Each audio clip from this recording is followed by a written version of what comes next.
Bismillahirrahmanirrahim. It's me Sayyid Muhammad Hassan Azhar from mathemath.com. Let's start with question number 12 of exercise number 1.3. The statement of the question is 4 into 2 raised to power 2x plus 1 minus 9 into 2 raised to power x plus 1 is equal to 0. इस equation को solve करना है. इसका ये मतलब है कि इसके अंदर जितने वेरिएबल हैं, जैसे कि इसके अंदर वेरिएबल x है, x की वैल्यू जो है इसको फाइंड आउट करना है.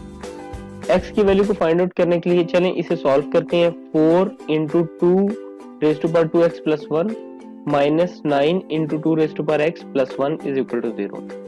अब ये जो हमारे पास 2 into 2 raise to power 2x plus 1 है, इसको हम स्प्लिट अप कर सकते हैं. किस तरह से? 2 raise to power 2x into 2 raise to power 1.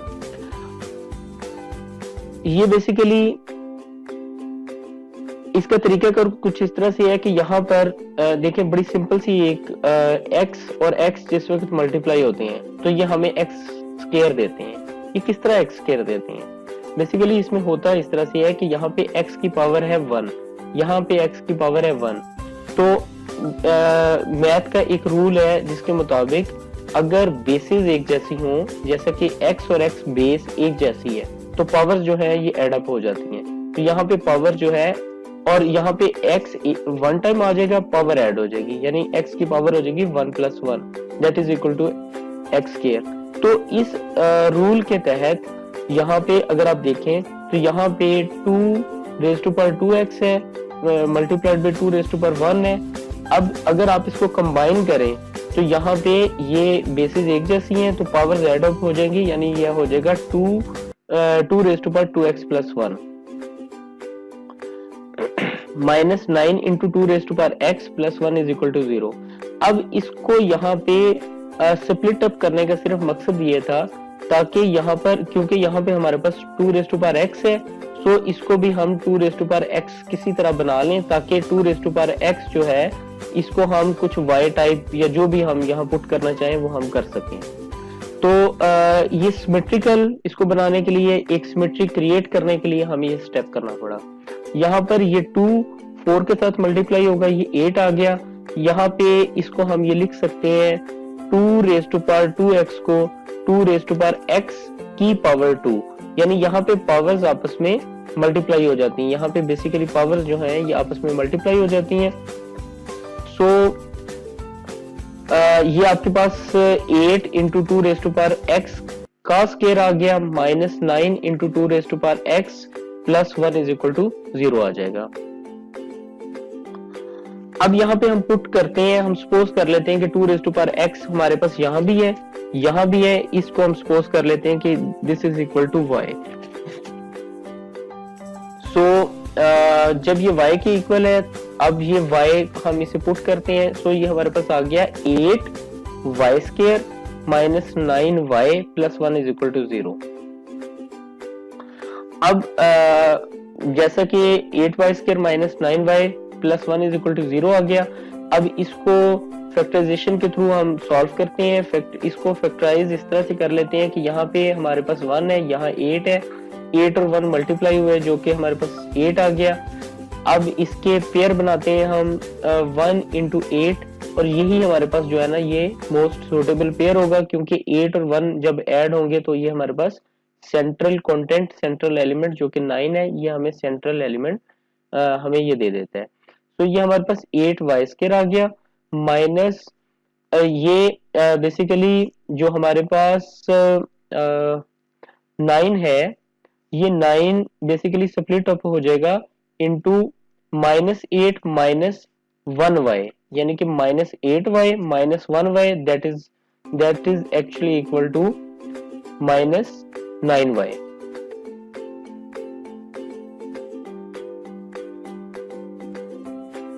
सो यहाँ पे इन दोनों में से 8y जो है ये हमारे पास कॉमन है. सो हमने यहाँ पे 8y को कॉमन ले लिया. यहाँ पे हमारे पास y माइनस 1 आ जाएगा. यहाँ इन दोनों में से हम माइनस 1 को कॉमन ले लेते हैं, और माइनस 1 को कॉमन देखें, प्लस 1 भी कॉमन लिया जा सकता था, लेकिन माइनस 1 को कॉमन लेने का सिर्फ मकसद सिर्फ ये है क्योंकि हमारे पास यहाँ पे y माइनस वन आया है, तो यहाँ पे भी हमारे पास किसी तरह y माइनस वन आ जाए। तो ये देखें, ये हमारे पास y जो है ये माइनस में है, और ये प्लस वन जो है ये प्लस का है, ये प्लस जो है ये माइनस में तभी चेंज होगा जब हम माइनस वन को कॉमन लेंगे। माइनस को कॉमन लिया, ये y के साथ जो माइनस था ये भी ये प्लस में आ गया, और ये जो प्लस वन है ये भी ये माइनस वन में कन्वर्ट हो जाएगा। देखिए अगर आप इसको सिंपली इसको जो है ना वो माइनस वन को अंदर मल्टीप्लाई कर दे दोनों एलिमेंट से, यानी कि y और वन से दोनों से मल्टीप्लाई कर दें, तो ये आपके पास माइनस वाई प्लस वन ही आएगा। अब हमारे पास यहाँ पे दोनों जगह पे हमारे पास इन दोनों प्लेसेस पे y माइनस वन यहाँ भी है, y माइनस वन हमारे पास यहाँ भी है। इन दोनों में से हमने y माइनस वन को कॉमन ले लिया, यानी इधर से भी y माइनस वन को कॉमन लिया, इधर से भी y माइनस वन को कॉमन लिया, तो हमारे पास यहाँ पे 8y माइनस वन आ गया।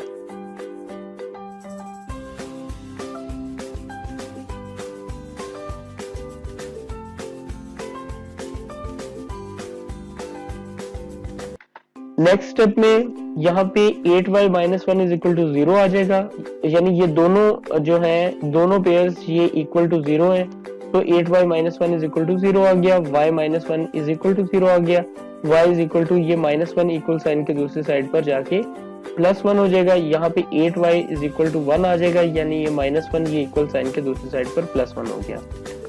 और यहाँ से हमने y की वैल्यू को यानी y की वैल्यू को कैलकुलेट किया, यहाँ पे 8 और y मल्टीप्लाई हो रहे हैं, 8 इक्वल साइन के दूसरी साइड पर जाके डिवाइड हो गया, तो ये 1/8 हो गया। अब क्योंकि हमारी हम इनिशियली जो इक्वेशन को लेके चले थे ये x से लेके चले थे, और इसको रिप्लाई भी हमने x में ही करना है, तो हमने जो सपोज किया था कि y is equal to x 2 raise to power x, तो इसको हम यहाँ पे सब्स्टिट्यूट कर देते हैं, यानी 2 raise to power x is equal to 1/8।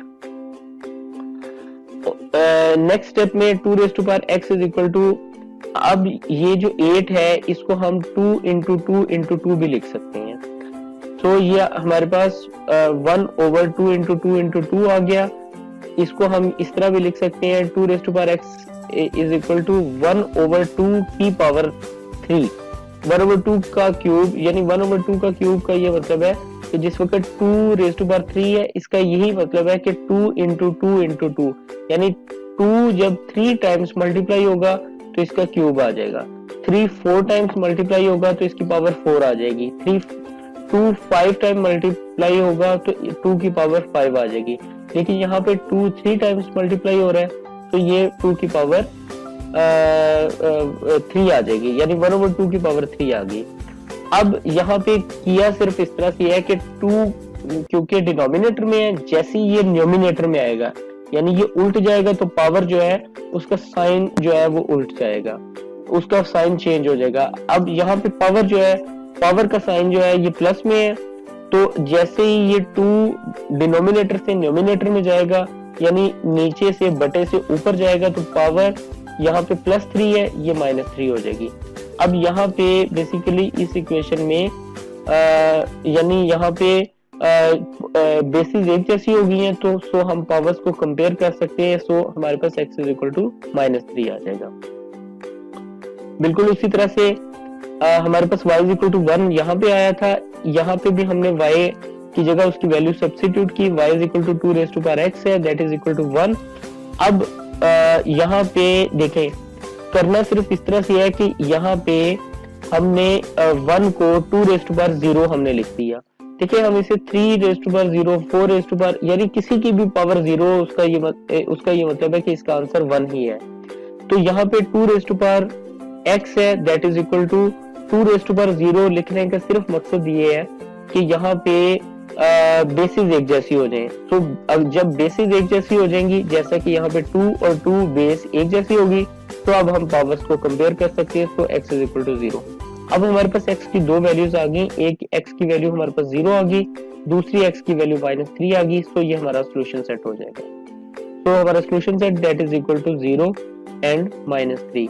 ये क्वेश्चन कंप्लीट हो चुका है। अगर आपको इसमें किसी किस्म की कंफ्यूजन हो तो आप हमसे कांटेक्ट करें। हम कोशिश करेंगे कि आपकी तमाम क्वेरीज को इन टाइम रिस्पांस दे सकें। हमारा यूट्यूब चैनल भी है, आप उसे सब्सक्राइब करें ताकि हमारी जितनी भी लेटेस्ट अपडेट्स है आपको वो भी टाइमली मिलती रहें। Thank you very much.